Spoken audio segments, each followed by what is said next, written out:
Well, it's obviously poor performance by myself and our football team. It's as bad as I've ever had a team play, coming out of a bye week, and I take full blame for it. We've got some things that we need to fix, and we didn't come out and play with the usual energy that we play with. We played a great first half defensively. Didn't play very well at all on offense all day. 4 of 20 on 3rd and 4th down. You're not going to beat very many people, but we'll go back to the drawing board and figure out the things that we need to fix, and we'll do that over the next few days and be ready to go by the time we get to Savannah on Saturday. Coach, what was your overall message to the team just now? It's about one, just getting over the embarrassment. None of these guys plan this to go this way. They're still kids. I'm the adult, so I'm the one that's in the leadership position here. So I've got to find a way to reach our kids to make sure that we don't have these types of performances. And we also talked about closing our ranks. Keeping things in house. At times like this, outside people will try to divide you, but we've got to do what we need to do to make sure that we keep our team on track. Wes and J.T., for each of you guys to answer, as veteran leaders, what would your message to the team be? You spoke to them. You just got to come ready to work tomorrow and the rest of the week. That's it. Don't dwell on his performances. Be ready to work. He's going on his path. So. Could you talk about blaming yourself? What do you think you could have done differently specifically? Maybe should have gone tempo earlier.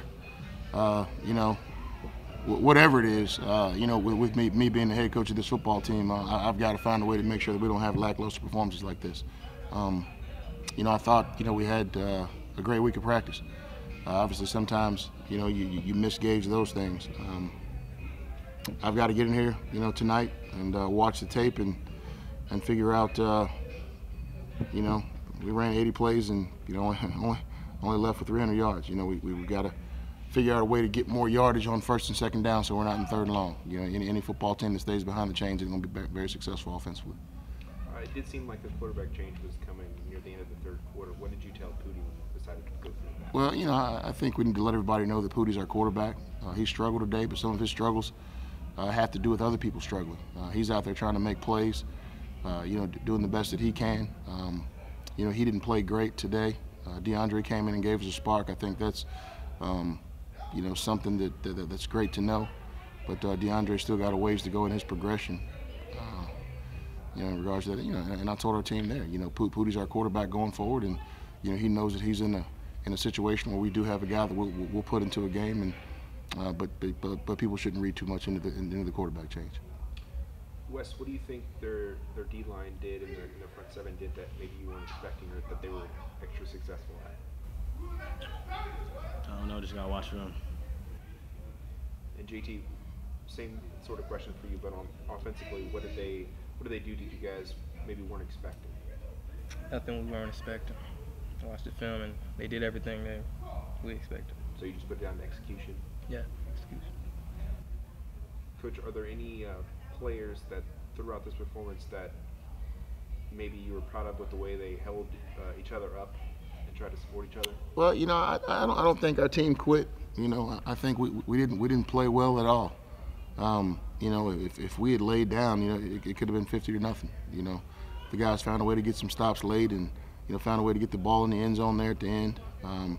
There's no, you don't get a trophy for trying hard, but at the end of the day, I do think that we have a team that is willing to fight until the end. I think, once you get yourself in a certain hole, it's just tough to dig yourself out.